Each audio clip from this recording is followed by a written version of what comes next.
Okay, time. So let me start this session. Good afternoon. My name is Jeju Kim, and I am the professor at the Korea National Diplomatic Academy. Well, it is my great pleasure, and I'm very honored to moderate this session under the theme of international cooperation on space. And I understand that today, especially, we will focus on the Asia-Pacific region, and in this regard, Jeju Island is the perfect place for our discussion. Using this opportunity, I would like to express my sincere gratitude for the Jeju Forum and all the participants. Yesterday, Mr. Park, who is sitting over there, personally good friend of mine, who is serving as Second Secretary of Global Environment and Science Division of my ministry, sent me a kind email. There she described the topics and issues about our session. To my mind, she touched upon the essence of the problem, and also she picked up the right points. So instead of my opening comments, please allow me to deliver his notes. In recent years, major stakeholders such as the United States, Japan, China, Russia, and India have been actively engaged in space development. Korea has also been participating in space development and international cooperation based on its third master plan for space development and promotion. Considering that space development entails complex and multi-dimensional implications, it is necessary to discuss the issue with a comprehensive perspective beyond technology development to include diplomacy and security.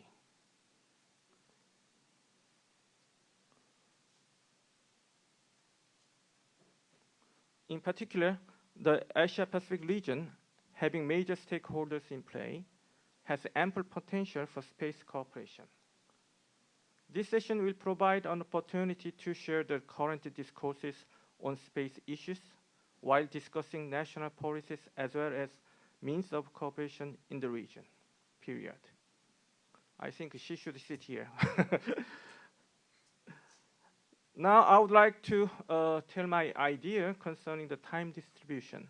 As you may know very well, the most important mission for the moderator is the timekeeping. So let's do as follows, if you don't mind. Unfortunately, maybe to me, fortunately, to have to manage time, we have only one speaker today. Originally, we expected to have a presentation by Ms. Nivi Lenningsam from Department of State, but she couldn't make it. So I will let Mr. McIntosh to present in 20 minutes. Then I will invite so-called designated discussant and give each of them 7 to 10 minutes to comment in order of Director Cho and Professor Yu and Dr. Jung and finally Dr. An. Then I will give a chance to Speaker McIntosh to reply for the comments or the questions raised by the discussant. This way, we might finish what we call the first round. Then we will have a kind of round table discussion in free manner. Okay with my proposal? Yes. Yeah. Of course, I will open the floor for Q&A session. Now, before we start, I would like to invite Director General Dr. Kwon for opening remarks. Mr. Kwon Se-jung, who got Master in College of Law, Northwestern University, Illinois, and PhD in Gyeongnam University, is currently serving as Director General for Climate Change, Energy, and Environmental Affairs at our Ministry of Foreign Affairs since November 2017. He joined MOFA, our ministry, in 1994, and since he worked in Chicago, Beijing, and Kazakhstan. He also served as the Assistant Secretary to the President for Information and Policy Monitoring, and also worked in Prime Minister's Secretariat. Now, please welcome Director General. 네, 반갑습니다. 예, 아마 그 짧게 하시라는 말 듣고 제가 간략하게 오프닝 말씀을 대신하겠습니다. 우리 외교부에서 우주를 하냐 이렇게 그런 분이 있으실 텐데, 그 참고로 우리 국이 기후환경 과학 에너지 우주를 다루고 있는데, 공식 명칭은 기후환경 과학 외교국입니다. 그래서 이 우주 분야도 우리 외교의 뉴 프론티어 이슈로서 또 다루고 있다는 말씀을 드립니다. 그래서 오늘 이 자리를 마련해 주신 국내외교원 관계자분들, 그리고 이 과기부, 또 항우연, 또 천문연, 또 스태피 와주셨는데, 무엇보다 특히 이제 멀리서 와주신 가비 맥킨토시 지역 나사 지역 아시아 지역 대표께 감사드리고, 또 오늘 특별히 또 데이비드 와이시 주한 미국 대사관 글로벌 앤 리전 어페어스 치프께서 와 주셨습니다. 감사드립니다. 지금 이 아태 지역이 굉장히 급변한 정세를 맞이하고 있습니다. 보시다시피 미중 간의 여러 가지 그런 이슈들도 있고, 또 이런 여러 가지 이제 남북 간 여러 가지 한반도 문제들도 복잡하게 전개되고 있는데, 그 이면에는 기술 발전이 크게 자리 잡고 있습니다. 특히 이제 4차 산업혁명 기술, 그 중에서도 특히 우주 쪽에서도 기술 발전, 기술 진보가 가져오는 그런 임팩트가 굉장히 크기 때문에 앞으로 여러 가지 도전에 처해 있다고 생각이 됩니다.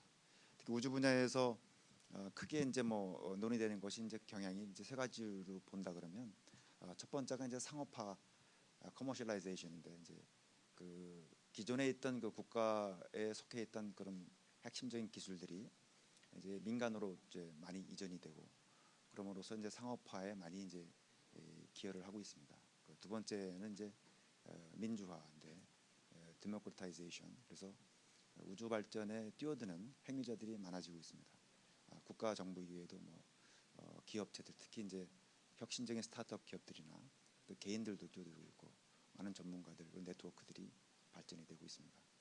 세 번째로는 이제 밀리터라이제이션인데, 이런 발전된 기술들이 군사화, 특히 안보 쪽에 많이 활용이 되고, 그럼으로써 어떻게 보면은 이제 안보에도 위협을 가하는 상황이고, 특히 이제 그 중국이 처하고 있는 이제 우주 굴기를 보게 되면 상당한 그 기술 발전으로 인해서 여러 가지 이제 불확실성을 던져주고 있고, 또 중국뿐만이 아니고 사실은 그런 어떤 행위자들이든지 그런 위험성을 내포하고 있습니다. 그래서 그런 부분에 있어서 한미 간에 또 상호 협력할 부분들이 많고, 특히 이제 그 안보 보안, 사이버 이슈라든가, 또 우주 쓰레기 등을 포함한 이제 우주 상황 인식, 그게 이제 SSA라 그러는데, Space Situation Awareness, 그다음에 우주 교통 관제 문제라든가, 또 이제 우주 탐사 개발에 따르는 그 허가 규제 문제, 이런 것들이 굉장히 또 중요하게 되고 있어서, 또 글로벌하게는 또 유엔이나 G7에서 논의가 되고 있고, 이런 부분이 있어서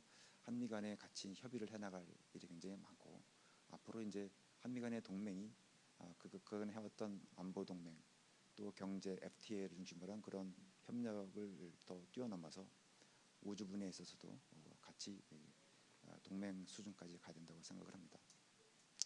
특히 이제 이 분야가 이제 우주에서도 이제 여러 분야가 나누는데, 이제 지금 제가 최근 듣기로 에어 택시까지 나왔다고 들었거든요. 근데 이런 에어 택시뿐만 아니고 이제 우주에서도 우리가 이제 가공할 만한 그 기술들, 특히 이제 우주의 우성을 굉장히 많이 띄워서 이런 인터넷이라든가 이런 쪽으로 글로벌하게 또 이렇게 재편하는 움직임도 있기 때문에, 그런 글로벌한 그 규범들 문제에 있어서도 해야 될 것이 많다고 봅니다.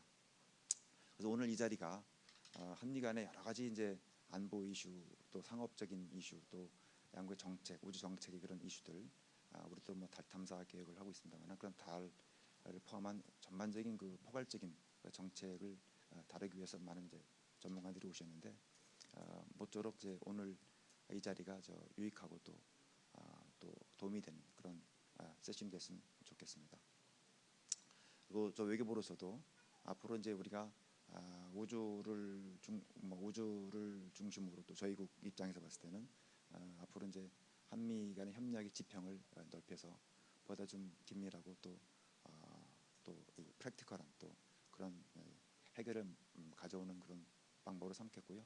특히 이제 이 자리를 빌어서 나사에서 오셨기 때문에 나사랑 또 이 국립환경과학원이랑 대기질 공동 연구를 2016년에 했습니다.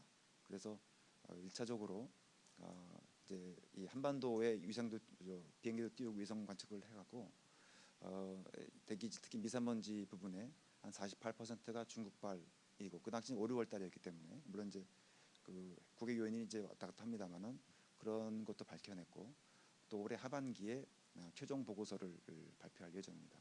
그리고 항우연하고도 또 나사랑 달 탐사 또 이행 약정을 체결을 했고 그래서 이런 부분 특히 이제 앞으로 우리 정부가 추진하는 국민의 안전 또 삶의 질을 우선적으로 하는 그런 정책에 우리 우주 분야 과학기술도 같이 이바지할 수 있길 바라면서 오늘 세션이 아무쪼록 앞으로 이제 더 큰 진전을 위한 그런 발걸음이 되길 기대하겠습니다. 감사합니다. Thank you very much, Director General. Okay, now before we ask for the presentation, please let me briefly introduce today's speaker, Gary McIntosh. Mr. McIntosh, who is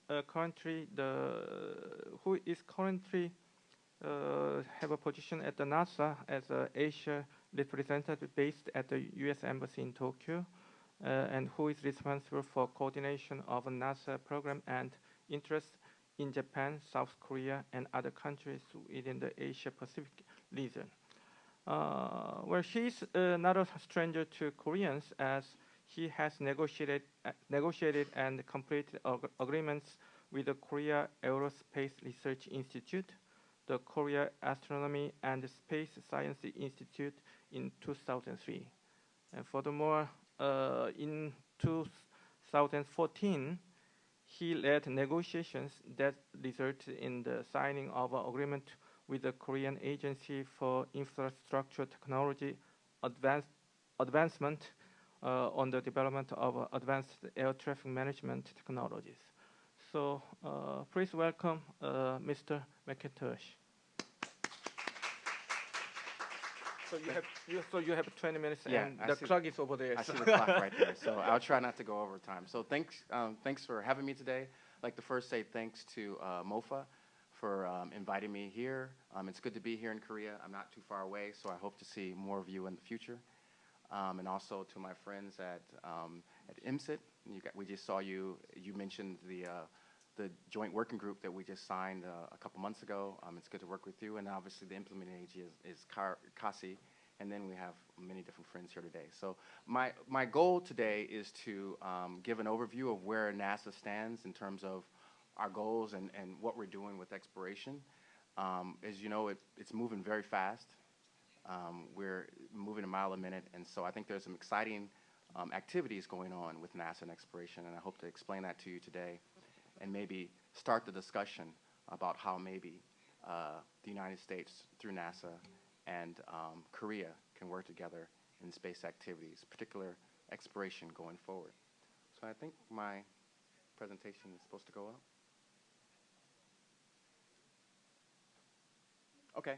Okay, so I like this one because it actually moves, so I just kind of like to show that for a while. So that's my opening slide. Oh, it's moving too much. Okay, I can see it there. Okay, so I'll just kind of give you an overview of NASA and how we're organized.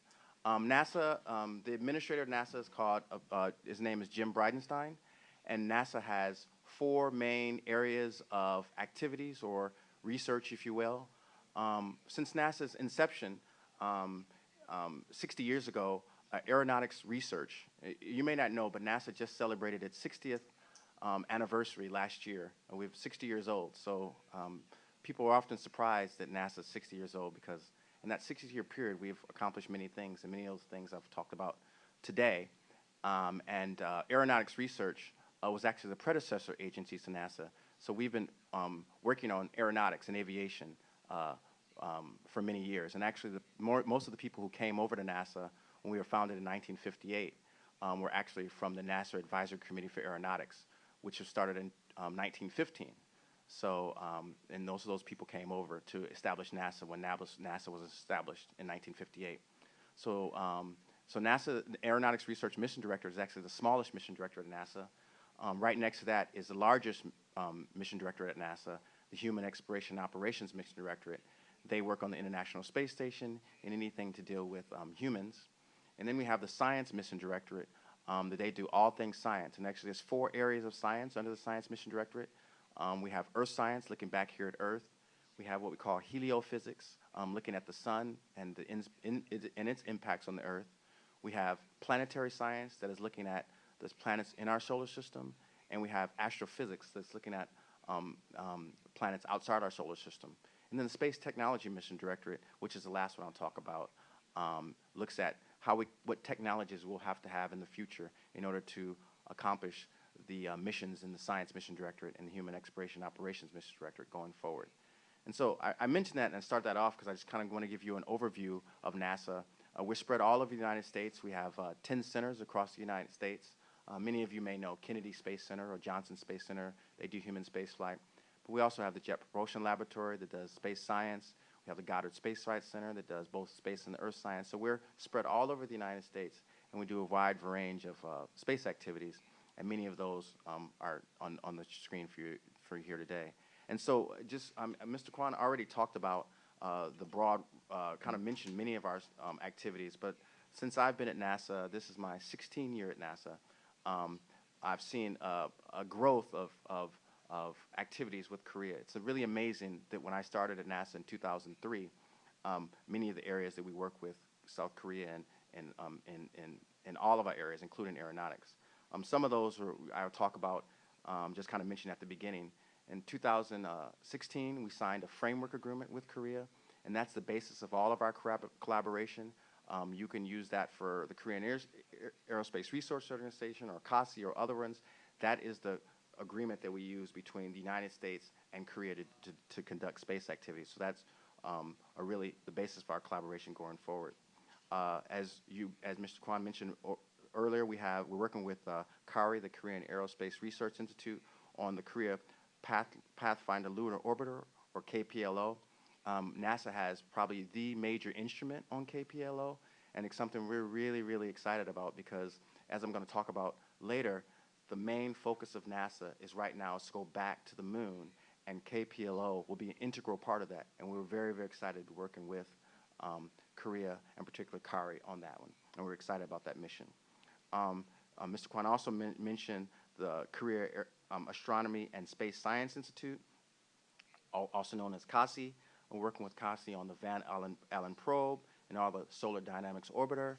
And then you also mentioned that we just signed a joint working group to see how we can work together in the area of exploration. So that's something going forward that we're really excited about working with, not only with CASI, but Korea as a whole. And so that shows all the breadth of collaboration we have with Korea.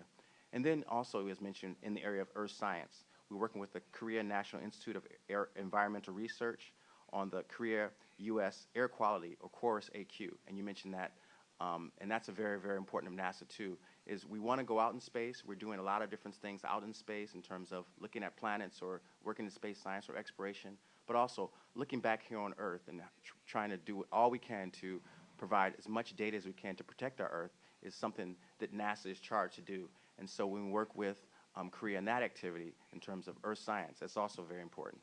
And last but not least, aeronautics research. I mean, one of the primary areas of NASA is try to look at how the U.S. can remain competitive in the area of aviation and aeronautics.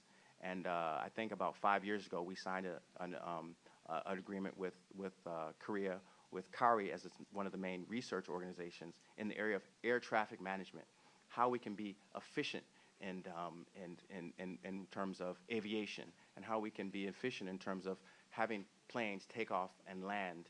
And unfortunately, in the United States, we haven't built any new airports in a number of years. So the opportunity to work with Korea and Incheon Airport, literally one of the state-of-the-art airports in the entire world, was very, very valuable to NASA. So if you look at the areas that I mentioned, space technology, we don't have any collaboration because it's kind of looking at technologies, kind of low technology readiness levels collaboration. But if you look at all the other collaborative activities, we are working with Korea in all of those activities. So as my position, I'm based in Tokyo, but I'm the NASA Asia representative, and so my responsibility is to not only work with Japan, but also work with Korea to expand our collaboration. So I look forward to working with many people in this room and many of the organizations in this room to just do that, expand our collaboration. This is just a quick slide, something that we're really, really excited about. You can say happy birthday to me because last year was our 60th birthday. We were founded in 1958. But this year is also exciting because we're celebrating the 50th anniversary of the first man to land on the moon. Neil Armstrong, Buzz Aldrin, and Michael Collins actually landed on the moon on July 20th after launching on July 16th, 50 years ago. It's amazing that it's been that long ago, but it's something we're celebrating here is our 50th anniversary. When July 16th gets here, July 20th, we're going to be celebrating all over the United States. And I know my dear friend here at the embassy, David Weich, is my point of contact, and hopefully you all get to know him and know him. He's the primary person working on space activities at the U.S. Embassy, and their embassy is actually having some activities here to celebrate the 50th anniversary. So it's something we're really, really excited about at NASA, and a very historical point of NASA as well. But many people don't know that we actually had 6 missions altogether. So people always focus on Apollo 11, but there were 5 other missions after that. We actually went to the moon with Apollo missions 6 times, with the last mass landing being December of 1972. So 50 years ago, but we actually did 6 missions. So I just kind of talk about where we are at NASA and what we're planning to do going forward. This administration has been very, very forthcoming in terms of giving NASA clear direction, and NASA being the main civil space research or civil space agency that works on space activities in the United States, having clear direction is very, very important.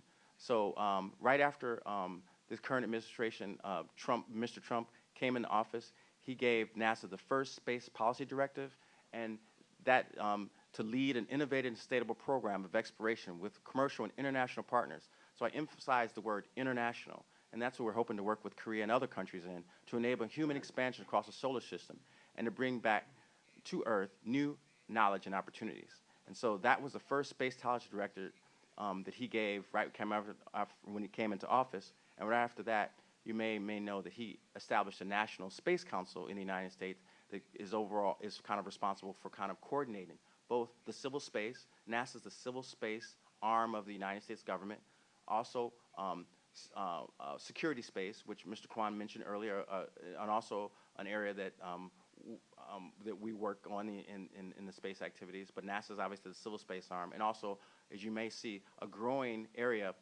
within the United States is the commercial space sector. We have many commercial companies, SpaceX, Blue Origin, many companies like that. So the Space Council is responsible for coordinating all of those activities, and was all initiated through the first space policy directive that the Trump administration came right after coming into office. And so, so after SPD-1, we call it Space Policy Directive 1, was established, it was clear direction that we wanted to go back to the moon as a first step and build an infrastructure there. The NASA administrator says we don't want to just go there like we did in 1969 or through 1972, just getting a person there and having what we call boots on the ground. That's the feet on the ground of the lunar surface. We actually want to build a sustained presence on or around the moon with humans, and we want to work with as many commercial and international partners as will go with us. And so that's that's a clear direction to NASA, and it gives us something to kind of get ourselves excited about and get, I think, the United States excited about. And I hope that if we can hopefully lead that we can have other countries, in particular Korea, with us. And so the program that I'm going to talk about primarily is called the Artemis program. It is the twin sister of Apollo and goddess of moon, kind of the background, but it personifies our path to go to the moon and to return humans to the lunar surface by 2024. And so I think there's a two-step approach to that. That means we want to get humans back to the moon by 2024. And many of you who, I don't know, I think most of you are kind of involved with space. 5 years is not a lot of time. And so we at NASA are very, very focused on what the administration has told us to do, and that's to get humans back to the lunar surface by 2024. And that being said, just a few years after that, we plan to build an infrastructure called the Gateway. And the Gateway is maybe similar to what the International Space Station is, and that is kind of a lunar outpost, above the lunar surface, where astronauts can go and use that to go down to the lunar surface through maybe a lander or something like that. But the word gateway means just like that. It's a gateway to eventually go on to Mars. I think the ultimate objective for many of us who are in space is to get to Mars. And there's a stepping stone to do that. We're not ready as humans, I think, to go that far away from the Earth. Right now it takes about, at least at the lowest, at the quickest time, 6 months to get to Mars.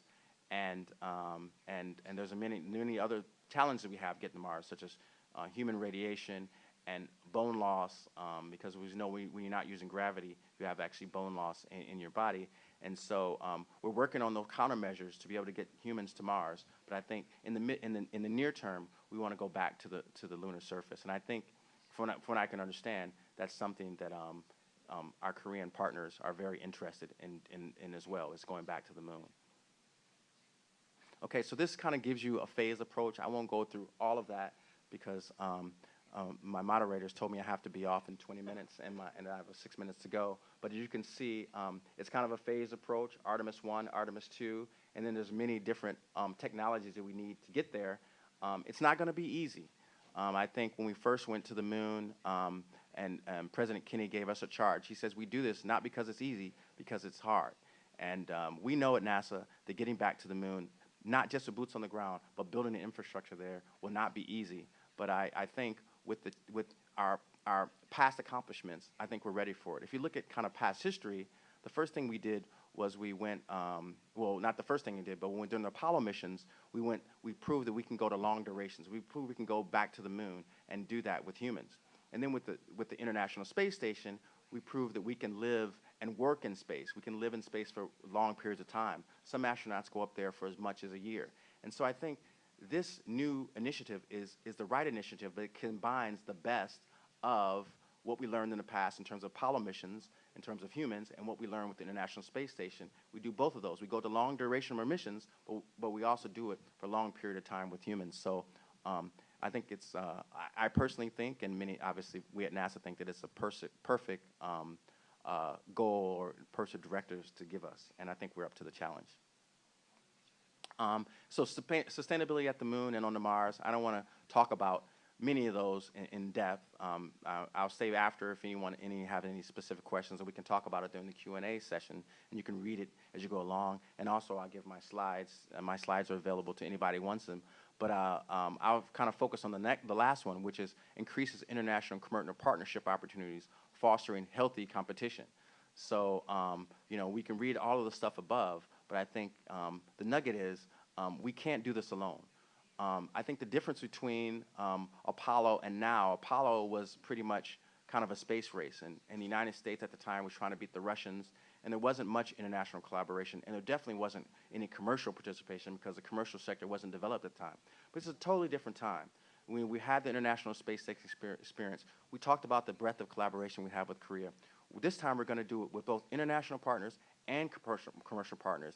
And so that makes this a much more robust program and something that I think they can have a lot of new ideas. It's not just one country saying we want to do this. We want to lead. We obviously want to do this, not necessarily want to lead it. If somebody else wants to lead it, that's fine. But there's something the United States wants to do. We want to take as many commercial and international partners as we can find or who want to get involved with us and find a role for you. If you want to go back to the moon, if you have ideas, please come email me. I have my information at the end, and we can talk about what we can do as two countries that are very close partners in a lot of different areas to go back to the lunar surface together in a peaceful way and a way that is mutually beneficial for both of our countries. And so lunar science, I think that this is something that I thought would resonate with my friends here in Korea. I know that organizations like CASI are very, very interested in science, and I think that's why that was the basis of us signing our joint working group together a couple months ago. Is that, you know, science is very important to Korea as far as I can concern, and so I think there's many, many different things that we can do, not only on Gateway. You can see those 3 things, and those are just things that we have come up with by talking to our communities, but I'm sure there's many other things you can come up with. But also, there's science opportunities once we get down to the lunar surface that I think we have identified 7 or 8, but there's many, many more I'm sure that we can do. So you can see science may be different than the Apollo era is what we want to kind of base, or we want to have a strong foundation in terms of going back to the moon. And so, like I said, I think Korea is very interested in that, and I think that's something that that we can do together and take advantage of the science opportunities on the lunar surface and in cislunar space, meaning, you know, around the moon. And so, you know, I have 2 more slides.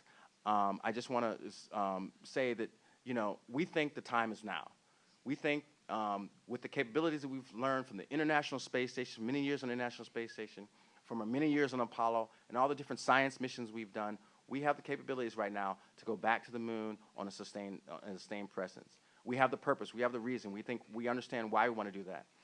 We have the charge. We've given the charge from the highest levels, from the President of the United States that told us, NASA, we want you to do that. So we have it from the top level, and we have the responsibility. They've said, NASA, we want you to do this, and so I don't know if I'm showing my excitement about what we plan to do, but we want to do this. We're going to do this, and we want to do this with as many national partners as we can, including Korea. And I have one more slide. Oh, I need to turn it, right? Okay, I have one more slide, and it's just a video that hopefully sums up the things that I talked about today.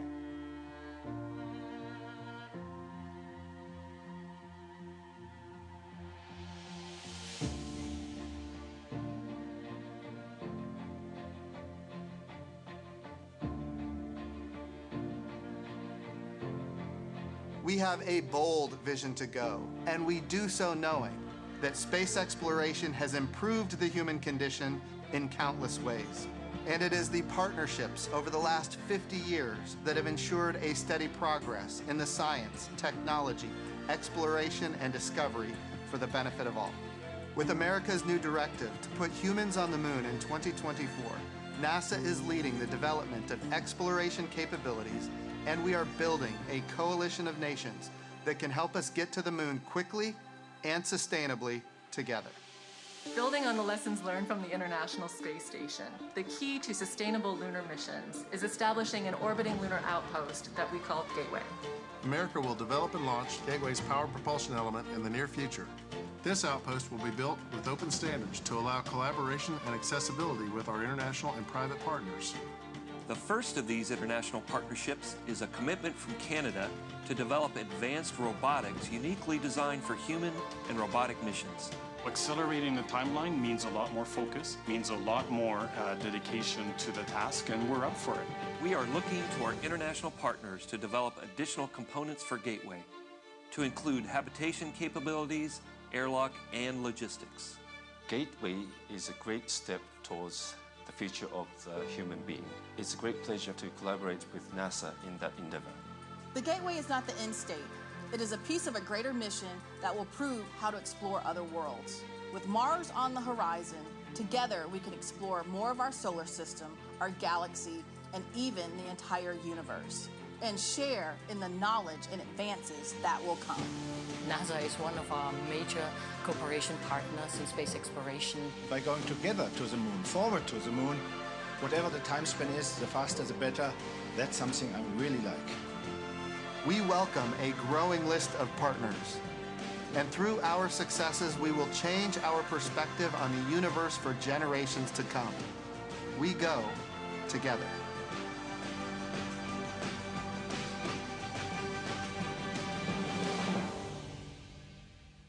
Thank you.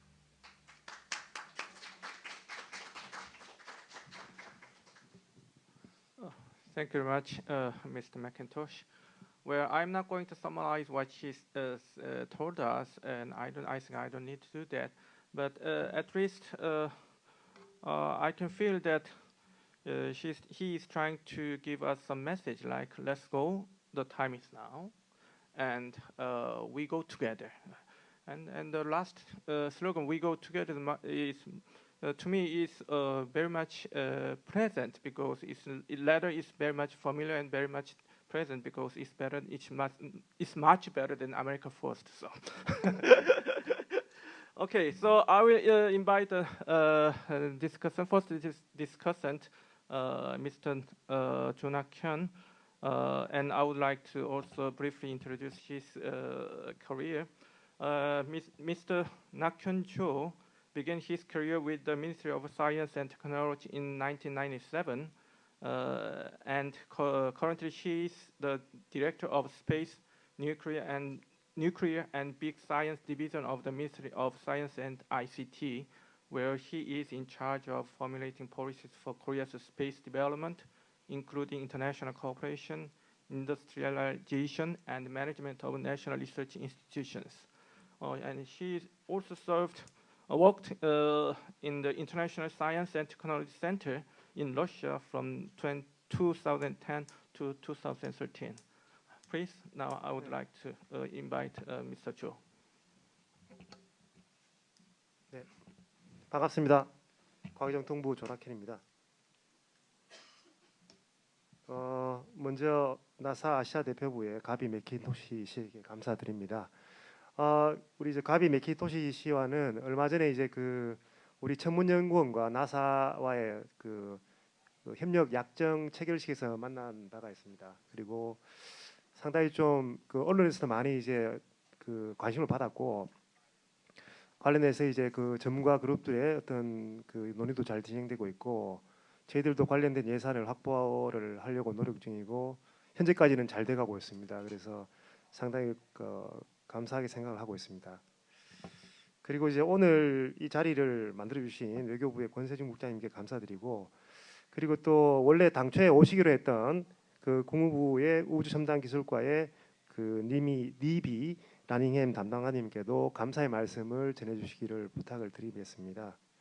오늘 제가 지금 말씀드린 것은 뭐 특별히 이제 발표 내용에 대한 코멘터리보다는 한국의 이제 우주정책 거버넌스와 협력 내용에 대해서 간략하게 좀 소개를 드리는 걸로 하고, 마지막에는 이제 미국과 협력에서 어떤 것을 좀 중점을 했으면 좋겠다는 제안 같은 것을 좀 드리겠습니다. 먼저 이제 우주 정책에 대해서 말씀드리면은 거버넌스에 관해서 말씀드리면은 일단 우주 개발 진흥 기본법에 근거하고 있고, 최고 의사결정기구로서 미국과 같은, 물론 미국과는 조금 틀리지만은 국가우주위원회를 이제 구성을 해서 운영하고 있습니다. 그리고 이제 위성 개발이라든지 우주 정책 전반에 이제 과기정통부가 이제 중심을 하고 있고, 외교 분야 같은 경우는 이제 우주 외교 같은 경우는 외교부, 우주 국방 같은 것은 국방부, 그리고 이제 위성 활용과 관련해서는 국토부라든지 해수부라든지 환경부, 기상청 다양한 부처들이 참여하고 있고, 그 범위는 점차 이제 늘어나고 있습니다. 그래서 이제 아시겠지만 이 우주란 것이 처음에는 이제 R&D로 출발했지만 현재는 이제 안보라든지 국가 전략, 경제, 산업 등 복합적으로 이제 성격이 바뀌고 있습니다. 그래서 우주 분야가 R&D 이외에 국가 정책으로 포괄적인 내용들을 논의를 해야 합니다. 그래서 그와 관련된 국가우주위원회의 거버넌스도 이제 강화할 필요가 있겠습니다.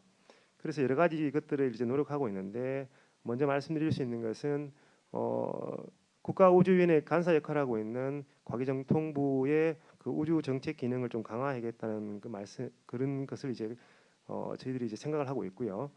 그다음에 이제 국제협력위원회라든지 정책조정위원회 같은 것을 이제 국가우주의 산하에 두어서 관련 부서와의 협력도 강화를 이제 할 생각입니다.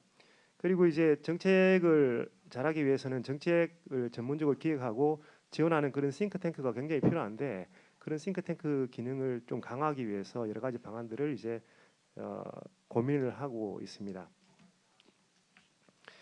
거버넌스에 관련해서는 이 정도 말씀드리고요. 어쨌든 결론적으로는 이제 우주 분야가 굉장히 커지고 있기 때문에 과기정통부만 가지고는 제대로 할 수가 없습니다. 그래서 외교부를 포함한 관련 부처의 어떤 지혜와 그 역량을 총결집해서 그 국가우주위원회가 실제로 앞으로 이제 대한민국의 우주 정책을 그 선도할 수 있도록 거버넌스를 개편할 계획을 가지고 있습니다. 협력에 대해서 말씀을 드리면 그 일단 한국에서 아시겠지만 이제 30년 전부터 이제 우주 개발을 추진해 왔는데 왜 그 전반적인 평가가 이제 굉장히 성공적이었다는 평가를 받고 있습니다. 그리고 이제 그렇게 많지는 않지만 위성도 이제 독자 개발한 위성도 이제 수출하는 그런 성과를 거두고 있고 또 위성뿐만 아니라 이제 발사체도 이제 독자적으로 이제 개발하고 있고 그래서 그 많은 나라에서 한국과의 협력을 원하시고 있고 저희들도 이제 바라고 있습니다. 그래서 이제 미국 같은 경우에 미국이라든지 EU라든지 러시아 같은 이런 4개 국가하고는 그 우주 분야의 협력을 이제 체결하고 있고 그리고 이제 이런 그 4개 국가를 포함한 9개 나라와는 이행약정 같은 것을 통해서 이제 협력을 추진하고 있습니다. 라든지 그 ISECG라든지 UNICG 같은 것을 통해서 협력하고 있고 특히 이제 또 지난 4월에 있었던 미국 주도의 스페이스 심포지엄 같은 데서도 적극 참여해서 그 협력을 하고 있습니다. 그리고 이제 아시아 태평양 같은 경우에는 그 UN 에스캅을 통해서 그 협력을 하고 있고 특히 이제 그 GEO 그룹에서 아시아 오세니아 중심의 어떤 공동 연구를 하고 있는데 거기에도 정말 저희들이 참여를 하고 있습니다. 그리고 이제 한 가지 말씀드릴 것은 이제 올해 7월달에 그 코리아 스페이스 위크라는 행사를 첫 번째로 이제 개최를 이제 서울에서 하게 됩니다. 그 뉴 스페이스 분야의 어떤 포럼과 그 다음에 이제 우주인 초청 행사 등 다양한 어떤 행사를 할 생각입니다. 그 포럼에서 이제 뉴스페이스 민간의 어떤 혁신적인 기술을 바탕으로 해서 그 우주를 탐사하고 우주를 이제 이용하는 그러한 흐름에 적극적으로 좀 대응하기 위해서 뉴스페이스 분야의 한국의 산학연 그리고 해외 전문가들을 많이 초청해서 네트워킹을 할 생각입니다. 그리고 이제 이런 그 코리아 스페이스 위크를 앞으로 그 우주 분야의 한국의 어떤 협력의 어떤 플랫폼으로 적극적으로 활용할 생각입니다. 그리고 이 스페이스 위크 관련해서 그 미국의 우주인을 초청하게 됐는데 그 협조해 주신 대사관의 YCC에게도 감사를 드리겠습니다. 예, 마지막으로 그 한미 우주 협력에서 말씀드리겠습니다. 그 미국은 이제 아시다시피 우주 분야의 최강국입니다. 그리고 한국은 그 어떤 나라보다 미국과의 어떤 우주 협력을 중요하게 생각하고 있습니다. 그 아까 전에 이제 그 가비 씨께서 이제 말씀하셨지만은 그 16년에 우주 협력 기본 협정을 이제 체결을 하였고 그 바탕으로 해서 여러 가지 것들을 이제 진행을 하고 있고 굉장히 포괄적으로 진행하고 있습니다. 그리고 앞으로도 우주 전반에 대해서 이제 협력을 통해서 그 모범 사례를 만들어 갔으면 좋겠습니다. 제가 이제 말씀드리고 싶은 것은 지금 이제 논의를 시작하고 있는 그 한국형 위성항법 시스템 사업, 그 KPS 그리고 이제 그 게이트웨이 사업, 그다음에 얼마 전에 이행약정이 있었던 그 달 착륙선 사업 등이 이제 협력이 순조롭게 이제 추진되기를 이제 바랍니다. 그리고 이제 요건 하나 제가 또 말씀을 드리면서 사실 궁금하기도 하는 건데 24년까지 이제 그 달에 유인 탐사선을 다시 보내기로 했는데 그와 관련해서 이제 국제 협력이 필요하다고 말씀하셨는데 아직 한국과 그 프로젝트에 대해 가지고 특별히 어떤 제안이라든 이런 것들이 없어서 상당히 좀 괜찮은 것 같은데 그런 데 대해서도 협력할 수 있다면 협력을 했으면 좋겠습니다. 그리고 이제 그 아까도 말씀드렸지만은 신흥 우주국 관련해서 저희들이 이제 그 위성 수출이라는 이런 것들을 이제 위성이라든지 아니면 지상국 같은 것을 수출을 하고 협력을 하려고 하고 있는데 그 이런 분야에서도 미국과 같이 할 수 있다면 매우 좋겠습니다. 그 분야에서도 협력하기를 바랍니다. 예, 이상입니다. 감사합니다.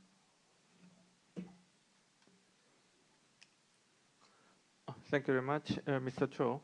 Now I would like to invite a second discussant, Dr. Yu, who is a professor of the Center for International Law at Korea National Diplomatic Academy, which belongs to the Ministry of Foreign Affairs and and currently also serves as the inviting professor of the Law School of Sungkyunkwan University. He has been a member of several advisory committee of Ministry of Science, Information and Technology, Ministry of Trade, Industry and Energy, Defense Acquisition Program Agency. He currently specializes in international public domain laws, focusing on cyberspace and outer space. And before teaching, Professor Yu was a legal advisor specializing in international trade and defense acquisition in Washington, D.C. So please. Thank you, Chair. Before starting my presentation, let me begin by giving the special thanks to the Mr. Park in MOFA and Ms. John in KNDA for organizing this very meaningful session. I think it's in the opening remarks, and the Director General mentioned that, and also McIntosh mentioned that in outer space issue, we may call that the probably two approach, and then 4 basket, and then too many venue. The characteristic of international governance of outer space is there is 2 approach by the macro and micro approach, and also Director General mentioned that the 3 characteristics of current outer space issue may be categorized into the politics and security issue and economics, and then also human rights and sustainable development issue, and then lastly the science technology issue. So all the very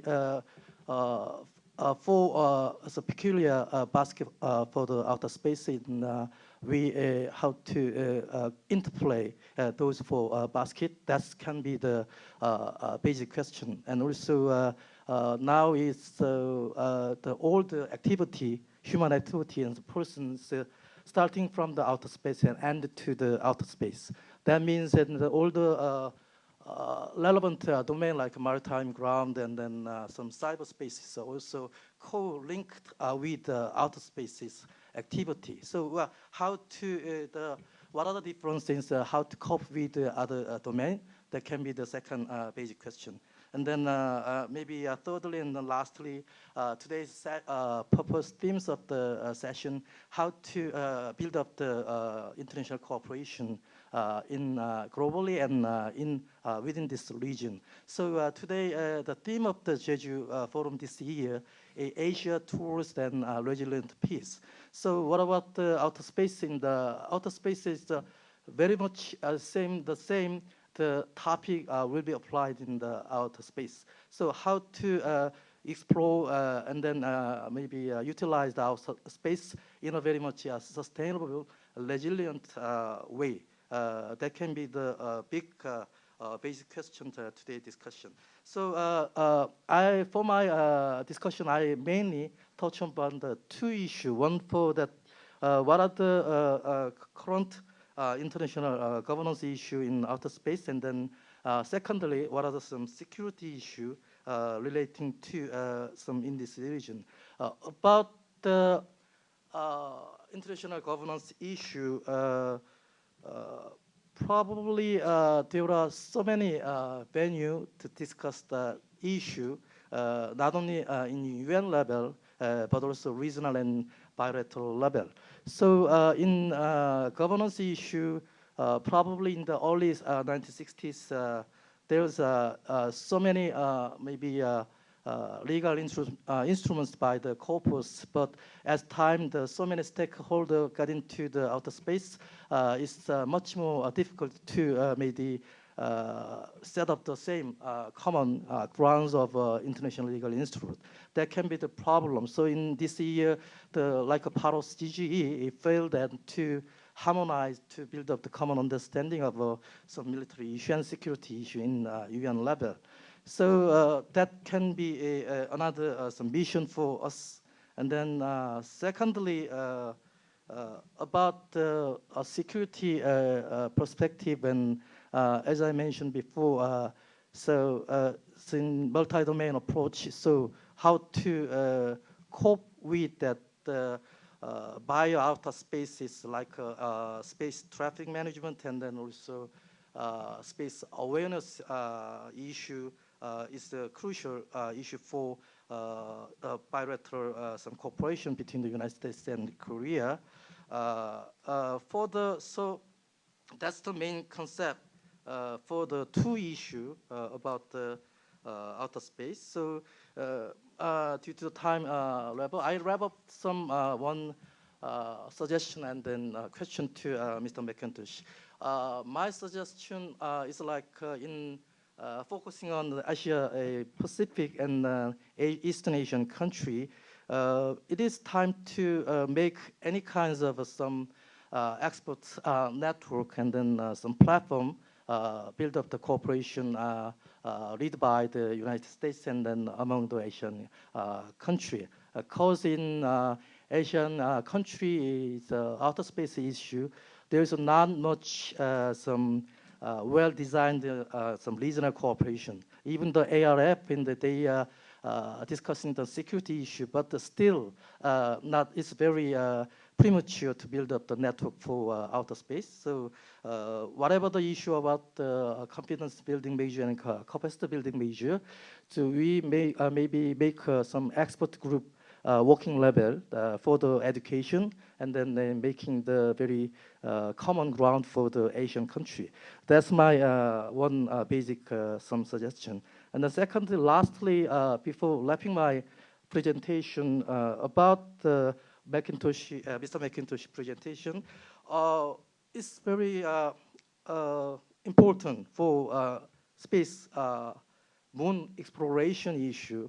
And also, in the previously, I raised that the four baskets. So, security, economic, and some human rights issue, probably cross-cutted by the science issue. So, how in the stateside experiences, how to cross-cut by the science and technology to so especially focusing on international cooperation. That's the one question. Combined with that question, what about some United States experiences to maybe some enhance some domestic cooperation? So maybe NASA case is one of the very main platform for science cooperation. What about the other some issue like security and economic issues? So what are the, of course you mentioned there is a space committee, but in practice, how they maybe compromised their opinion internal agency? That's my question. Thank you for listening my comment. Thank you, Professor Yu. She shared almost half of his time giving questions to Mr. McIntosh. Okay. Okay. Next discussant, Dr. Jung Young-jin. He got his degree of doctorate in international law from University of Paris in France, and has been working for the Korea Aerospace Research Institute since October 2009, being in charge of space law and policy. Dr. Jung has been a member of the Korean delegation to many international government organizations, and especially he has participated in the open-ended consultation and in multilateral negotiations of the draft International Code of Conduct for Outer Space Activities and the UNGG on the prevention of an arms race in outer space. So, please, Mr. Jung. Yes. Thank you so much for inviting me. Just I would like to talk about the international collaboration on space security and space policy and space norms. There are many areas and sub-areas of international cooperation in the field of outer space activities. I think one of them is bilateral and multilateral collaboration in the area of policy and legal norms on space activities. With an increasing number of countries and private actors engaging in space activities since, in particular, 2000, outer space already became congested and competitive. Consequently, in particular, for example, space debris constitute a threat to safe and sustainable space activities. However, there are lacunae in international space law. Therefore, international community, including COPUS, the United Nations Committee on the Peaceful Uses of Outer Space, have been making effort to supplement the existing international norms and to make new ones. With respect to those efforts, let me take some examples. The COPUS have been dealing with some significant issues. In this regard, we have space traffic management and space debris and the long-term sustainability. And the first, concerning the first space debris, the COPUS, the legal subcommittee of the COPUS has an agenda. It's called the General Exchange of Information and Views on Legal Mechanisms relating to space debris mitigations and the remediation measures. In this connection, some countries, including European countries in particular, propose to make internationally legally binding instrument, such as a treaty for space debris mitigations. But however, the discussion has not produced any result until now. And the second, we talk about a lot the long-term sustainability of outer space activities. This long-term sustainability has been discussed as scientific and technical subcommittee of the COPUS. The mandate for this was over last year.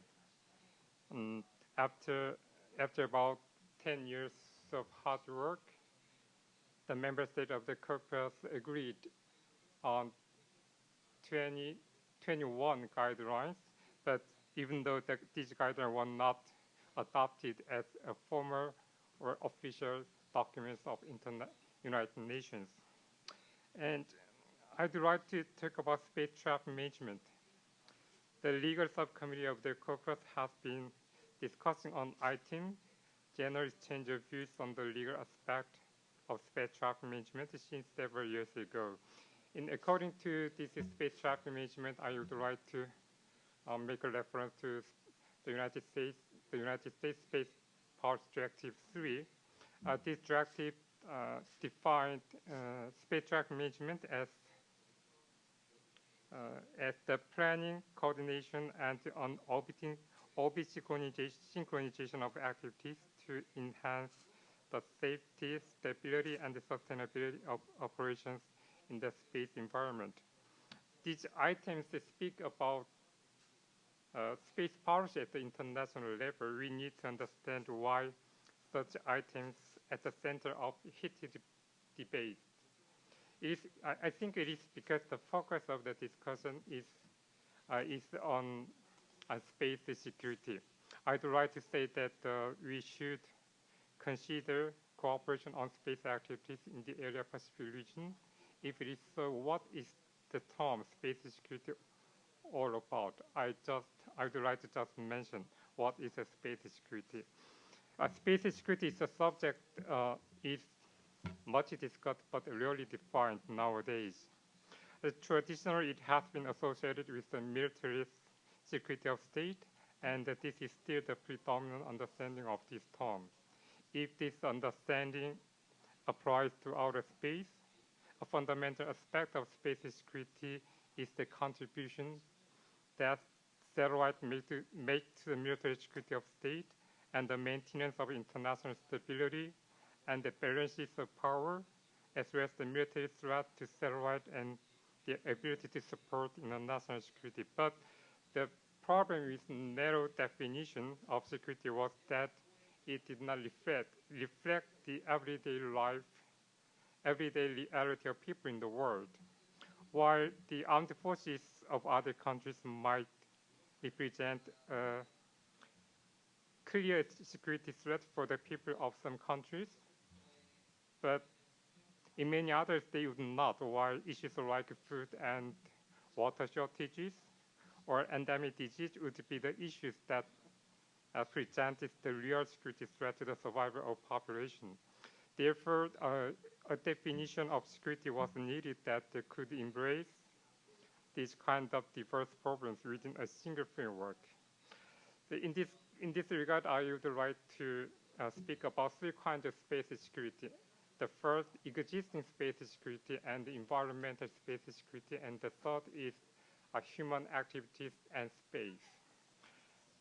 And with respect to environmental spaces, existing space security, space security involves a number of different aspects. It includes the security of satellite and spacecraft in orbit, the security of access to space, and also the contribution to the security of people on Earth made by various types of satellite.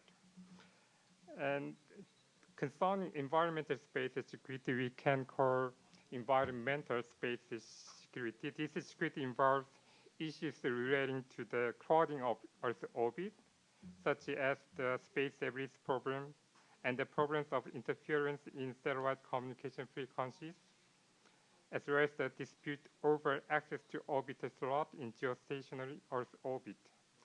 Increasing use of near-Earth orbital space necessitates seeing outer space itself as an endangered environment where human activities in the form of space debris generated by redundant and damaged spacecraft pose a threat to the long-term sustainability of crucial orbital regions. As the geographical regions outer space is capable of being conceptualized as an example environmental security, although outer space is effectively infinite in geographical terms, but nowadays the areas of outer space used by humans are fairly limited and dominated by activities in Earth orbit. I think the United States has recognized this point by emphasizing the concept of space sustainability, that is the ability of the space environment to continue to be a place where space activities can be successfully conducted.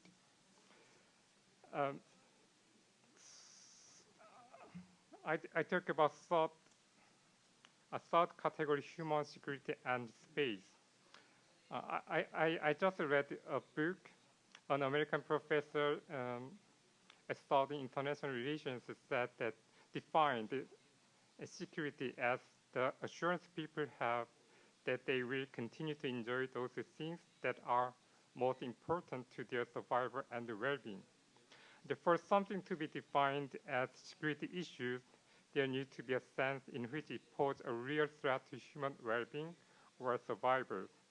And the satellites are used for an enormous range of purposes, and many of them have the potential to produce large scales of life if the satellite capability is lost.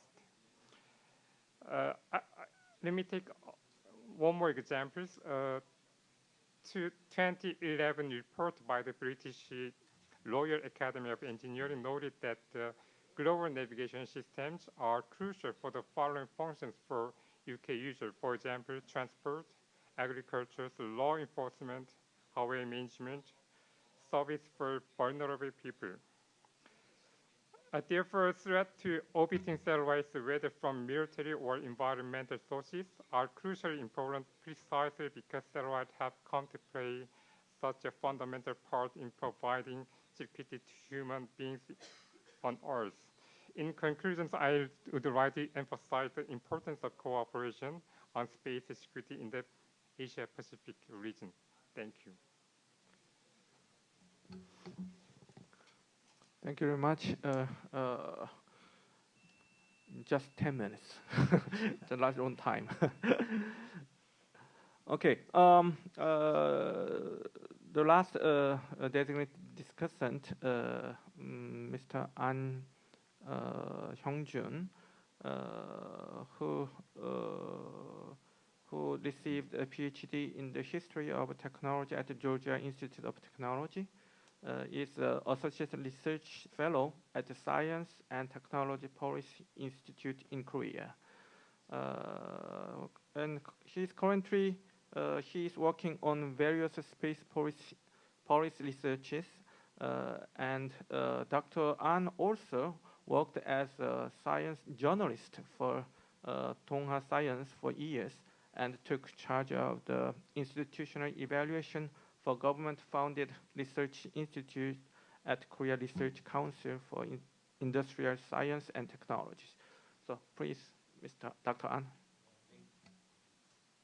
Thank you, Mr. Kim, and good afternoon, everyone. Yeah, I'm Jun. I'm working for STEPI, Science and Technology Policy Institute.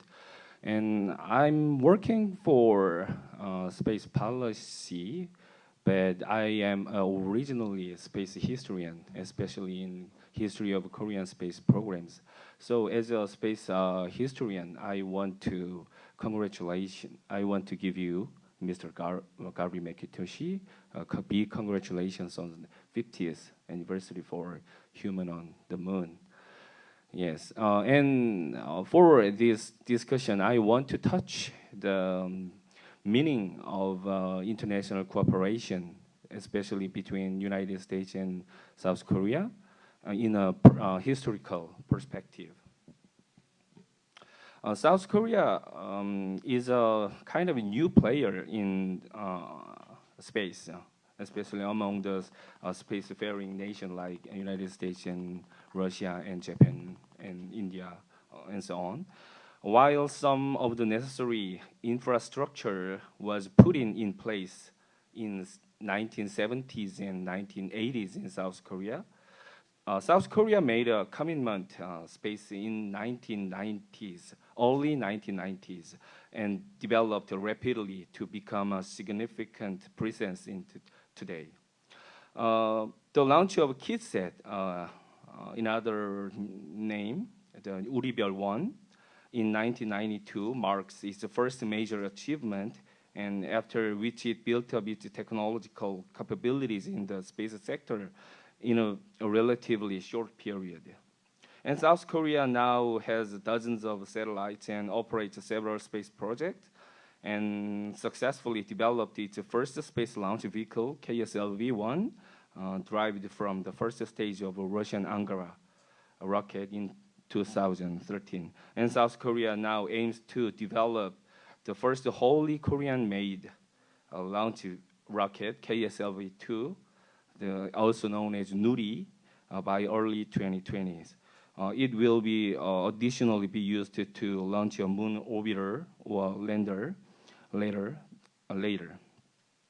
For this kind of rapid progress, space historian James Mortz argues that the Koreans' swift progress in space is due to the desire to be recognized as an independent, modern, and technological advanced society. In this kind of, in adding this kind of national aspiration, international cooperation was a significant factor of this successful story. Korean space technology has been at the intersection of multiple flows of knowledge, materials, and human resources from a variety of resources across borders, national borders. United States has been apparently the most cooperative partner in space. However, in a sense, in the political and technological setting of Korean space development, security had been the dominant aspect of relations between the United States and South Korea. For this reason, Korean government was sometimes in conflict with the United States' interests and policy. But now, the situation has been changing.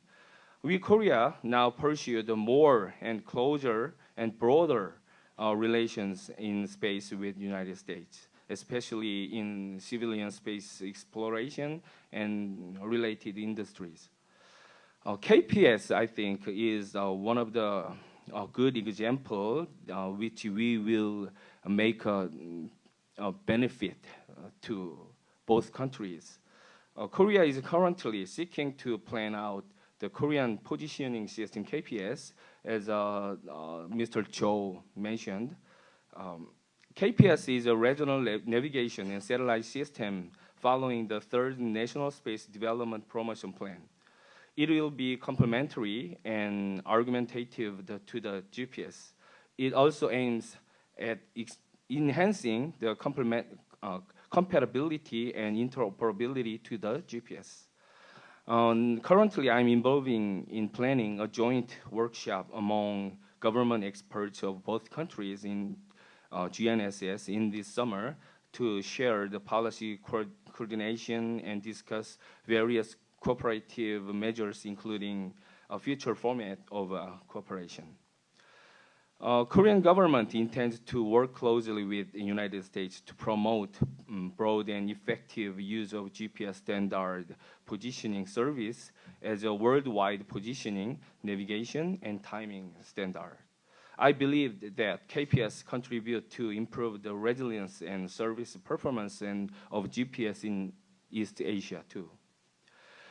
I think the new era space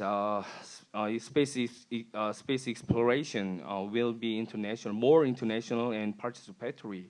So I think we should seek more opportunity in space between two countries. And as Mr. McIntosh mentioned, we should go together. Yeah, thank you. Thank you, Dr. Han. Well, as I mentioned, now I would like to give a chance to Mr. McIntosh to give some answers. Well, there was some comments and there was some questions to you. So I think you don't have to answer all the questions, but please have a floor for the 10 minutes. It will be okay for you? I think I only got a couple actions by Mr. Yu over here, right? So he gave me all my questions, I think. So, yeah. And also, Director Cho also gave you one. What was yours again? What was your question? 2024년까지 달에 이제 유인 탐사선 다시 보내기로 했는데 지금 한국과 미국 간의 협력이 보면 달 관련해서는 게이트웨이, 그다음에 그 달 착륙선에 탑재체 실는 CLPS 두 가지만 이제 협력이 진행되고 있습니다. 논의되고 있는데 2024년도에 이제 유인 탐사선을 보내는 것이 나사에서는 제가 알고 있기로는 첫 번째 이제 미션이라고 생각이 되는데 그때도 아까 말씀하셨지만 국제 협력도 필요하다, 오픈한다라고 이제 말씀하셨는데 그와 관련해서 한국이 그 프로젝트에 기여할 수 있는 것이 어떤 것이 있는지에 대해서도 한번 논의를 했으면 좋겠는데 아직 그런 기회를 못 가졌고 그런 제안을 받은 적이 없습니다. 혹시 그런 이 2024년 그 유인 탐사선 발사와 관련해 가지고 국제 협력이 어떻게 진행되고 있는지 궁금합니다.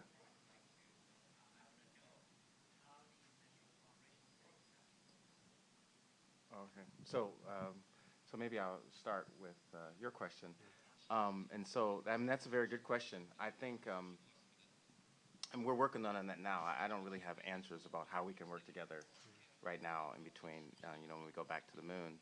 But I think that, back talking from people back at NASA, one of the biggest reasons we wanted to start our joint working group was to use that as the venue to identify areas. I mean, I'm not the person, I don't control funding with NASA or anything like that, or anything like that. But I mean, I think that from our perspective, these kind of discussions and see what we can do together, what the capabilities are on both sides, what the synergies are on both sides, are what kind of builds collaboration.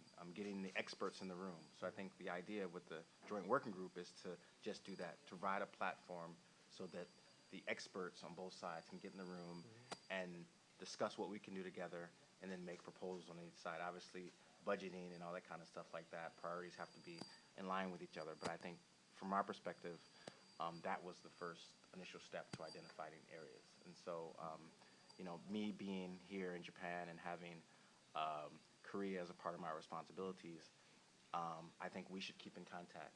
And I hope to keep in contact with this very, very unbelievable panel. I mean, I talked with you at lunch, all of you at lunch, but I didn't actually know you guys are really smart. And so I hope that going forward that we can continue to discuss and kind of help that process move along. I mean, that's kind of my role. I don't, like I said, I don't control the budgets, but my role in Asia is to help NASA find these opportunities. And so I think we should keep in touch and help facilitate those discussions. But I think that's what excited us about the joint working group, is that, it gives us a platform to get the experts in the room. 예, 감사하고요. 어쨌든 간 2014년도에 유인 탐사선을 달에 다시 보내는 것은 전 세계 우주 개발 역사에서 또 하나의 어떤 획기적인 어떤 사건이 될 수 있습니다. 그래서 그런 국제적인 그리고 우주 개발의 어떤 기념비적인 그런 일이 될 수 있는 그런 분야에서 한국도 꼭 참여하고 싶다는 말씀을 다시 한번 드리겠습니다. 감사합니다. And we're happy to hear that. So, Mr. Yu, I think your idea to start an expert kind of a group or working group in the Asia Pacific region is a really good idea. I think I've been a part of kind of an effort, I think, to start by the Japanese and called the Asia Pacific Regional Space Agency Forum, at least to get the space agencies together. That obviously wasn't led by NASA, but obviously we participate in that, and that's kind of the idea, to keep the countries and at least the space agencies in the region together to kind of, and also the ministry, government officials together to talk about what we can do together. So that's one venue that's already existing in Israel. Whether that's effective or not, we could have that discussion. And I think just broadly, at a higher level, NASA was very instrumental and started what we call the International Space Exploration Forum, ISEF. We've had 2 of those.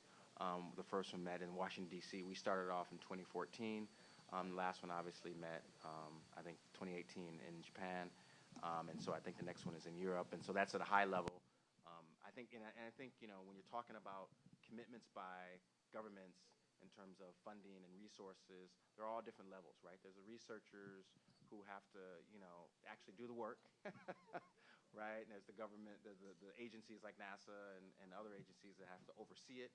And then there's the congressional folks or ministries that have to actually provide the funding and stuff like that. And so the idea behind ISEF was to get the decision makers, the ministry folks together to inform them, at least at one different forum, about what's going on and help them fund these projects or make decisions. So I think there's all different levels.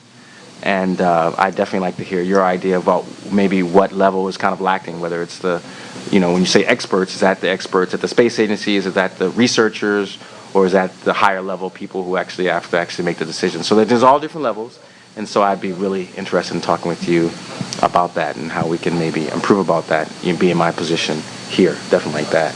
And then I think your question about, like, domestically, how do we kind of identify or help these kind of competing priorities. I think you've seen, and we talked about earlier, a big growth in the overall space sector in the United States. I mean, we got the government, which has kind of always been there, but then, we've also had a boom in kind of national security or militarization of space, and also the commercial sectors. And I think the way that the United States, at least, is trying to address that is through what we talked about, the National Space Council. I only talked about the one that kind of got NASA its kind of initiative to go back to the moon. That was Space Policy Directive 1, but you may know that there's been 5 space policy directives. The second one was talking about how we can deregulate commercial space, how governments don't get in the way to commercial sectors being able to advance in space. The third one was talking about what Mr. Jung was talking about in terms of space traffic management, space debris, and more. It was kind of a little bit of security, but just overall, how do we manage all of these new and growing aspects in space activities? The fourth one was establishment of the Space Force. That's definitely security focused, how to protect U.S. assets in space. And obviously the fifth one was the most recent one on March 26th, when the Vice President gave us the initiative, go back to the lunar surface with humans by 2024. And so you can see the broad range of kind of competing priorities that the Space Council is trying to address through all those different space policy directives. And so, I think that's the way we've been trying to do it, is to try to get one body who can kind of get all these different areas together, at least domestically, and how to kind of address it from a U.S. standpoint. And so, I mean, it's still a work in progress, but that's kind of the way the U.S. is trying to handle that particular, those challenges domestically. And the Space Council is trying to involve as many different aspects. They started an advisory group of people who use space, so it's just not kind of this high level. We're trying to give commercial sectors and other people a chance to have their voice as well. So that's another kind of subgroup under the Space Council. So that's kind of the way we're trying to handle it from a U.S. perspective. And Mr. An, I was very impressed. I was sat next to you at lunch, and I didn't know how much history you knew about. That's really amazing. I need to talk with you and get another history lesson in space. That was pretty impressive. I think I answered all the questions, right? Thank you. If anyone in the panel, if you want to ask or if you want to have some more comments, please, we can do the second round session. Or if in opposite way, if you have some questions, you can ask to our panelists about the Korean perspective or whatever. If you are interested, Mr. McIntosh. Yeah. It's not your hearing, so. Yeah. I mean, I think yes. Thank you very much. I think from a U.S. perspective, at least from my perspective, we're trying to involve, as I mentioned, as many players as possible, and get the ideas as to many players as possible, particularly Korea. And so one question I've been told, they asked me to ask is what NASA, what we can do better. How can we, is there better ways we can inform you about our plans? Is there ways that we can work better with you? I know that a couple times it was mentioned that the U.S. is maybe Korea's strongest partner, at least I think in civil space, and so that's good to hear that you view us that way. But I was just wondering what we can do going forward better to help involve Korea or maybe other partners, and maybe one mentioned maybe this kind of working group, which we can talk. But if there's any other ideas that you can think of, I'd be very interested in hearing what your suggestions or thoughts on that.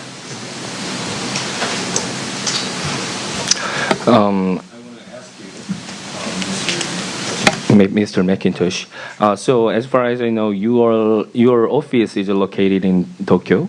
Yes. Right. So I'm wondering, what's your differentiated idea about the cooperation in space between Japan and Korea? So what do you think about the different aspect of South Korea as a partnership, having a partnership in space, differentiated from Japan?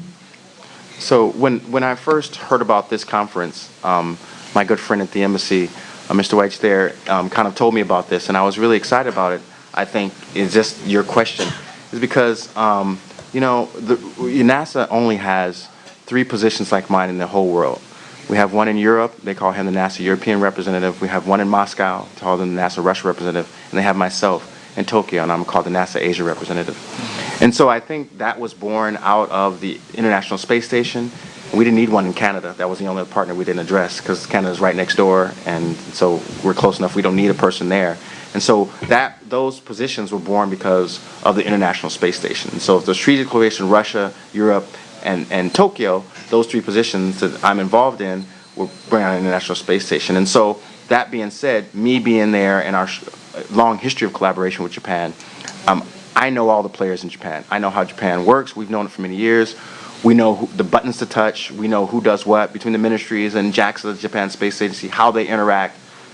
I mean, I live there. I know the players and that stuff like that. And so when we talked about this, one of the biggest excitement for me was to be on a panel like this, have a lunch with the people, and get a better understanding about how Korea works. I think that's something that, at least from a NASA perspective, I feel we're lacking, is because we haven't had the long history of collaboration that we've had with countries like the European Space Agency, Japan, Russia. And so, I think it's a learning process. As you mentioned, Korea is a relatively new player within the space industry. So I think as we have more projects like we have with the Joint Working Group, as we do more things like we did with the KPLO and lunar activities, and we get to know each other better, some of those uncertainties will be broken down, and and it'll be easier to work together. But I think the biggest challenge for NASA, the biggest challenge for me living over here, is just how to make inroads and how the different agencies domestically in Korea actually work. And so that's why we pose we're going to try to work closely together, try to find out, try to make that Rinzo, because I think we really want to work closely with Korea, but I think you have to help us to understand how you guys interact. You should come to Korea more often. So I was thinking, I was just talking like that. Maybe we can, in the future, maybe we have an office here in Korea, right? Because when we increase our collaboration. Yes, Professor Yu. Yeah. I'm gonna quick comment for 1 minute about what are the future cooperation between states and then Korea. I think, to be honest, bilateral cooperation like a space issue is the one very important criteria capacity, because they have to maybe having any capacity. If not having a capacity, it is very very much hard to cooperate in bilateral level. So in space situation awareness, using the space asset,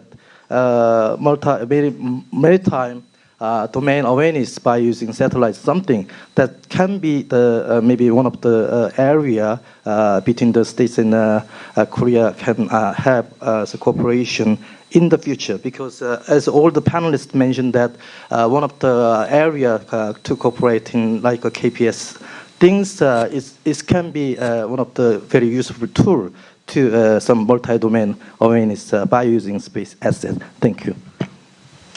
Okay, thank you, Professor Yu. Now I would like, we have 5 or 6 minutes left, so now I would like to open the floor, and if there is anyone would like to raise a comment or raise a question, please. But before raise a question, please identify yourself. Lady first.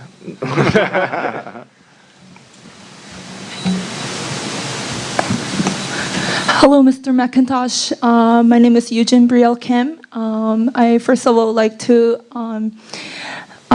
would like to say that I was so honored to actually listen to your presentation in person, and I'd like to share that my childhood aspiration has always been astronaut, although I have chosen to study disability studies in Canada currently.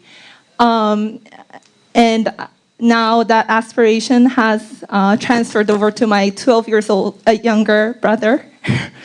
And so I personally found it hard to maintain or sustain that like literal aspiration as time goes by and I get older. So my question is, what was that spark that led you until now of who you are and where you are in NASA?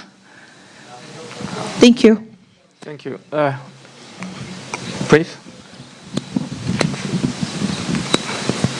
마이크 좀 갖다 주실래? 이쪽으로.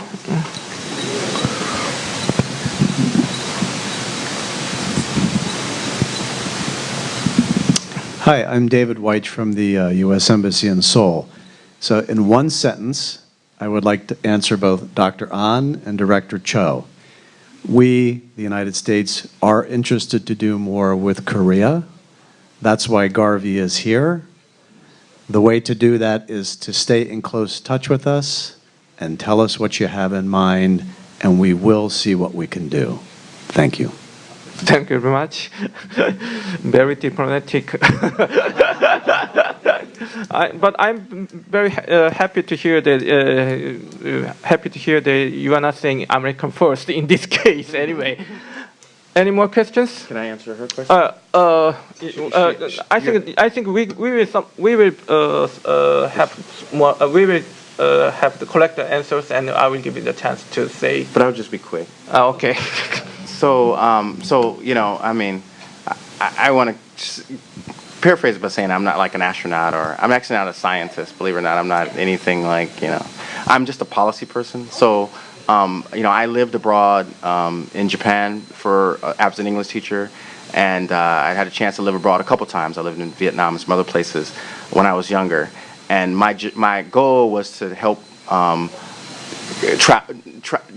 like living abroad. I like traveling. I like meeting people, and I'm a people person.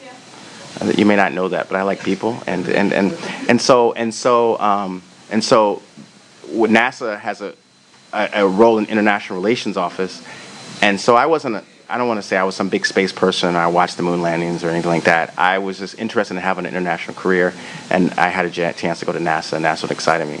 And so I say that because you know, for you or your brother, everybody thinks you have to be like an astronaut, and that's great. Or somebody thinks you have to be a scientist or an engineer. Those are great.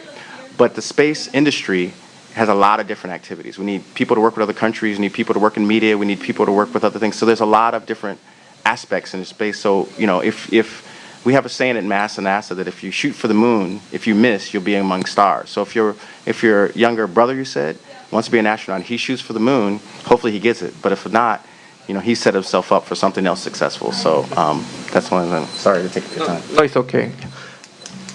I think we are almost time. We have almost time up. So I will list just one more question.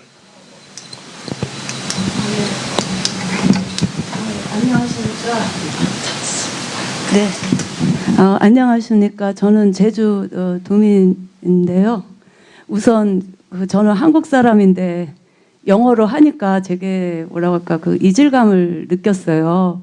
여기 보면 외국분은 별로 안 되는데 이거를 꼭 영어로 하셔야 되나 좀 그런 생각이 들었고요. 그래서 저는 제주 도민으로서 관심을 갖고 왔는데 이게 뭐 전문가들의 회의인가 일반 도민은 꼭 배제되는 것 같은 그런 느낌을 가져서 이게 제주에서 열리는데 우선 그 우리 제주도민 분들을 먼저 존중을 하셔서 이러한 그 포럼을 여셔야 되지 않았나 좀 그런 아쉬움이 들었고 또 질문이 몇 가지 있습니다. 그 아까 그 사회자님께서 제주가 이 우주 관련 프로그램을 열기에 굉장히 이상적이고 적합한 장소라고 하셨던 것 같아요. 그래서 그게 왜 그런지 저는 제주도민으로서 그 답변을 듣고 싶고요. 두 번째는 아까 그 맥킨토시님께서 그 한국과 우주의 협력을 얘기하면서 인천공항의 예를 들으셨어요. 그래서 저는 들으면서 뭐 공항이 이게 어떤 그 협력의 매개가 되는 것인가? 그래서 그 부분에 관해서 왜 공항을 언급하셨는지 말씀을 해주시면 고맙겠고요.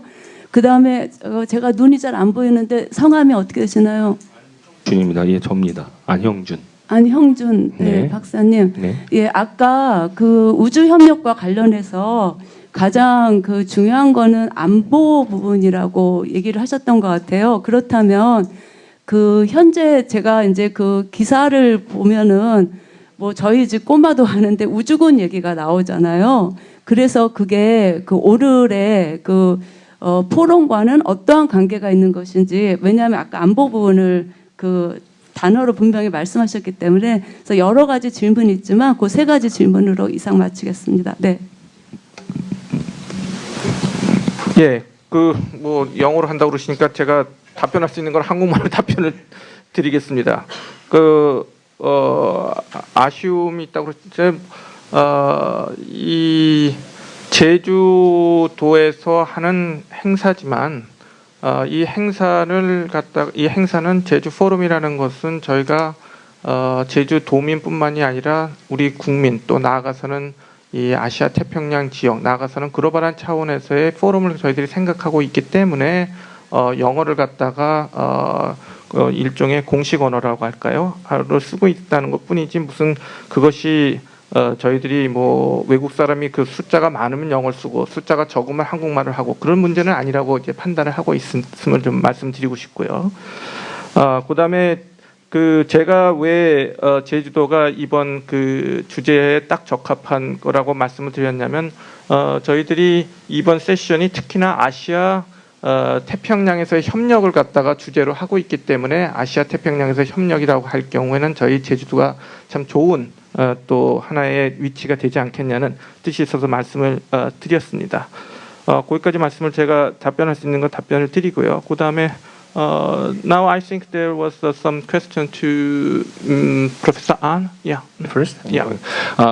질문 감사드리고 짧게 답변 드리겠습니다. 아까 정확히 전달이 안 된 것 같은데요. 안보가 물론 중요한 부분입니다. 그러나 제가 말씀드린 요지는 지금까지 한국과 미국과의 우주 협력에 있어서 사실은 안보가 제일 중요한 이슈였지만 이제 시대가 바뀌어서 민간 우주 개발과 산업과 이런 쪽으로 확대가 되었으니 조금 더 협력의 폭을 넓혀야 된다라는 오히려 그런 의미로 말씀을 드린 것입니다. 예.